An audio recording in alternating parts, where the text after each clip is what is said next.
This is Channel 9 Eyewitness News at 5. Coverage you can count on.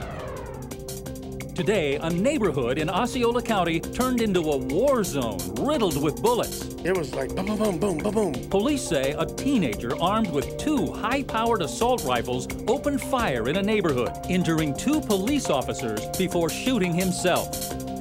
Police say 18-year-old David Penny used a pair of AK-47s to fire more than 100 rounds early this morning. And the big question tonight is why. St. Cloud police initially responded to several 911 calls around 2 o'clock this morning at a home on Alabama Avenue in St. Cloud. Channel 9's Q McCrae is there live now, and Q, this turned out to be a big crime scene. Yeah, we're talking about a crime scene here that's about 5 blocks long. Here's a look at what we're talking about. There's still plenty of crime tape out here. We're focusing in on the house that was targeted early this morning. Officers have been out here for 15 hours now, but what's most surprising, Marty, is that this teen who shot himself in the head is still alive tonight. It was like boom, boom, boom, boom, boom, boom. The gunfire kept going on and on. Residents in this quiet community can still hear this morning's gun blasts ringing in their ears. St. Cloud police identified David Penny as the teen who armed himself with assault rifles and went on a rampage, injuring 2 cops, then turning the gun on himself. His first target, however, was this duplex. According to friends of the victim, seen here in the blue t-shirt, Penny targeted his home because the victim ruined Penny's car. Officers believe Penny was out to kill because the majority of the bullet holes are in the victim's bedroom concrete wall. Though the home was occupied, no one was hit. Penny then turned his sights on 2 St. Cloud officers. Penny allegedly pumped their cruisers full of bullets. Chief Pete Gauntlet's men fired back. There are dozens of AK-47 rounds that are peppered up and down the street. Newly hired officer Spencer Ensley suffered cuts to his face, eye, and arm when a round zipped through his windshield. Officer Clinton Wise, who's been on the force for 3 years, was hit in the foot. Penny's former classmates at St. Cloud High School say he was really into guns and war. I know people who have picked on him and would be like, oh yeah, I'd be the first target if he would have flipped. Both officers have been released from the hospital tonight because the St. Cloud Police Department has exhausted all of its resources on this crime scene. The Osceola County Sheriff's deputies are now responding to all emergency calls in this area tonight. Live in St. Cloud, Osceola County, Q McCrae, Channel 9 Eyewitness News. The AK-47 is a high-powered weapon and was first built in 1949 after World War II for the Soviet Union. In the past 60 years, an estimated 90 million AK-47s have been made worldwide. In fact, more AK-47s have been produced than all other assault rifles combined. Right now, investigators are trying to find out how 18-year-old David Penny was able to get the AK-47s in the first place. If we find out during this newscast, we will let you know. Tonight, we have new details about a missing mother in Orange County. We found out Michelle Parker had filed a domestic violence injunction in the past against her ex-boyfriend. Channel 9's Kathy Bellich is live in Pine Castle right now, where a command center is set up to find Parker. And Kathy, despite the couple's past, her family doesn't think he did anything to her.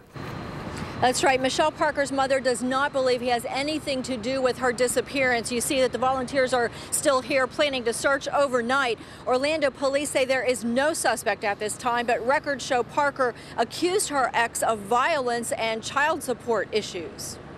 Where is 33-year-old Michelle Parker, mother of 3? Her mother believes she is alive somewhere. She is alive. She is somewhere scared. Somebody has her. And we forgive you. Turn her loose. The last known person to see Michelle was the father of her 3-year-old twins, ex-fiance Dale Wayne Smith, when she dropped off the children. Records show 3 months ago she went to the state for child support enforcement. 2 years ago, she asked a judge to keep Smith away from her after accusing him of breaking her truck window when she went to pick up the children and threatening to keep them from her. She said he threw their car seats into the middle of the road, yelled, called her vulgar names, and threatened that her day was coming while he was holding their crying daughter. The judge denied the domestic violence injunction request for lack of evidence. Volunteers are searching all over Orange County. Parker's phone stopped transmitting Thursday in this area where the command post has been set up. Her SUV was found the next day about 5 miles away. Police have 16 detectives working the case. We're receiving a lot of tips based on the media attention as well as the flyers we had distributed. Now, the showers this afternoon have not interfered with her friends and other volunteers' plans to keep searching through the night again for Michelle Parker. They are not going to give up on her. Reporting live in Orlando along Oak Ridge Road, Kathy Bellich, Channel 9 Eyewitness News. Now, Michelle Parker's disappearance is being compared to another high-profile missing persons case, Jennifer Kessie. She disappeared in January of 2006. Her car was found abandoned at a condo complex near the mall at Millennia, just as Parker's was. Right now, we're putting together more about the similarities between the two cases, and we'll have that story for you in this newscast. An Orlando man is facing charges tonight for sexually assaulting at least one woman and exposing himself to others at a downtown Orlando pizza shop. Police caught Austin Williams early yesterday morning on Washington Street. We asked investigators if he is also the guy who's been flashing residents just blocks away in Thornton Park. We're working on that for Eyewitness News at 6. An Orange County judge arraigned 19 members of Occupy Orlando this afternoon on trespassing charges. All of the group's members entered not guilty pleas in court. Occupy Orlando is arranging for a lawyer for all of the members. One of the group's leaders said they were doing the right thing. I'm really excited to get the trial going so that we can prove to ourselves and everybody else that we were in the right. The protesters were arrested during an Orlando Police Department crackdown of their encampment on October 22nd. Developing at 5. About 90 minutes ago, the medical examiner's office told us it has finished an autopsy for a college student who died over the weekend. Florida A&M University drum major Robert Champion died on Saturday following the big game at the Citrus Bowl. Channel 9's Darlene Jones is live at the medical examiner's office right now. And Darlene, even though the autopsy is finished, they're not releasing details. No, and we just found out they want to do more testing here at the medical examiner's office, and investigators with the Orange County Sheriff's Office aren't saying much, but I've been monitoring Twitter and Facebook here on my cell phone all day and really since the sudden death Saturday, and there is a lot of talk that Robert Champion was beaten to the point of unconsciousness. 26-year-old Robert Champion always wanted to be in the band. The Atlanta native got his inspiration from his mother and dreamed of teaching music when he graduated from Florida A&M University. Parents shouldn't have to plan a funeral, bury their child. It's hard for his father to believe health issues caused his unexpected death just hours after he led the Marching 100 during halftime of the Florida Classic game. Officials said Champion had trouble breathing, started vomiting, and was found unresponsive at the Rosen Plaza Hotel. I think he was in pretty good condition. He ate and trained and no medical condition that I know of. Students and alumni posting on Facebook and Twitter said hazing killed Champion. One person wrote, "Damn, hazing went too far. Not a good look for HBCU bands at all." There are also reports that other band members were upset with Champion because he dropped his baton during the highly anticipated halftime competition. A spokesperson with the Orange County Sheriff's Office said there were no obvious signs of foul play, but we're told detectives will be interviewing students in Tallahassee, and they will be checking into the allegations of hazing. I do want to know what happened.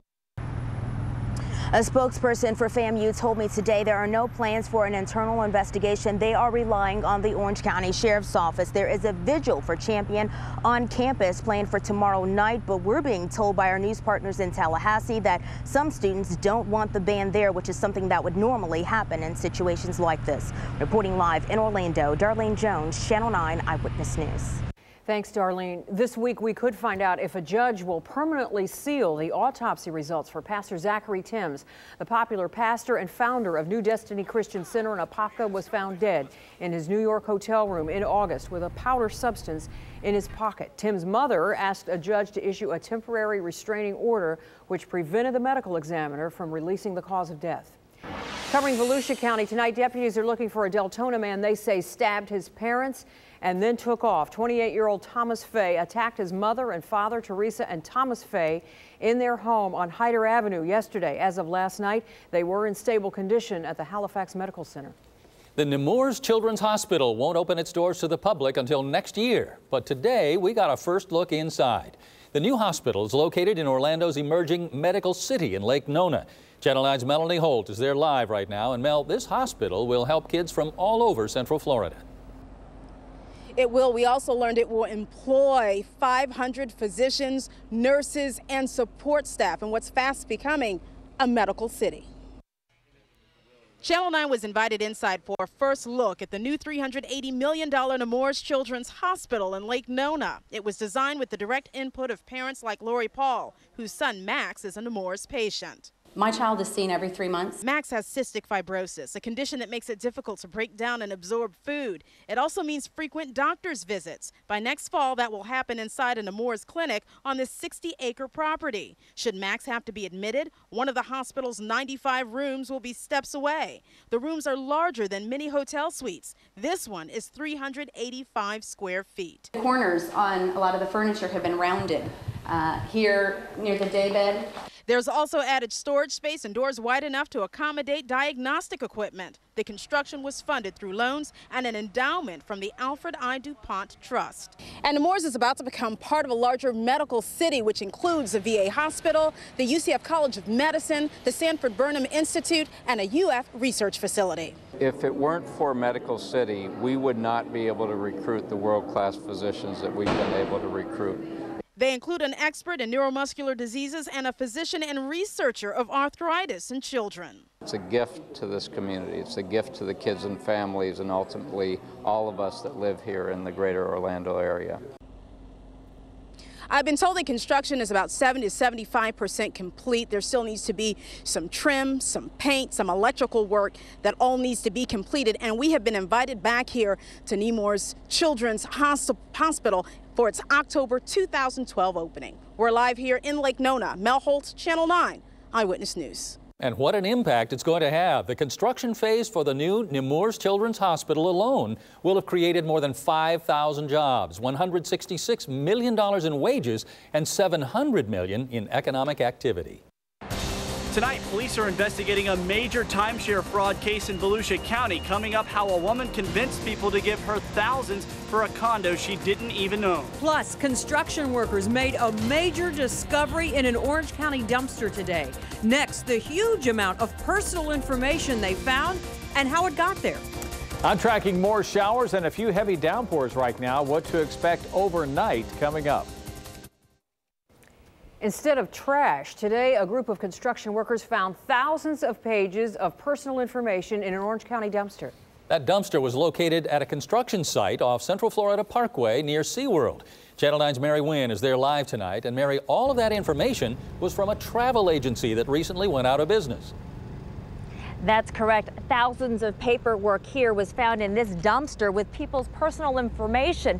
All of the documents look like they were employment applications.